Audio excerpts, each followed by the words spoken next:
U aksidentuar në aksin Korç-Pogradec, turistët francez dërgohen drejt traumës.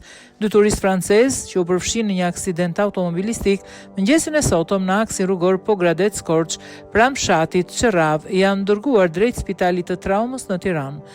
Burimet pranë spitalit të Pogradecit bëjnë me dije se 2 të lënduarit pasi kanë marrë ndihmën e parë mjekësore pranë këtij spitali e kishin urgjente transferimi në kryeqytet pasi kishin politraumë, e cila trajtohet vetëm në kryeqytet.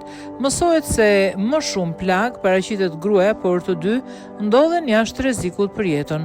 Turistët francezë po udhëtonin me motor nga Korça në drejtim të Pogradecit në momentin kur një automjet tip BMW ju preu rrugën pranë kryqëzimit të fshatit Qerrav, duke shkaktuar përplasjen. Rreth orës 09:55 në aksin rrugor Korç-Pogradec, motomjeti me drejtues shtetasin FD rreth 41 vjeç është përplasur me automjetin me drejtues shtetasin EC. Si pasojë përplasjes janë dëmtuar drejtuesi i motomjetit dhe shtetasja që udhëtonte me të 2 shtetas francez, të cilët po marrin ndihmë mjekësore në spital dhe ndodhen jashtë rrezikut për jetën.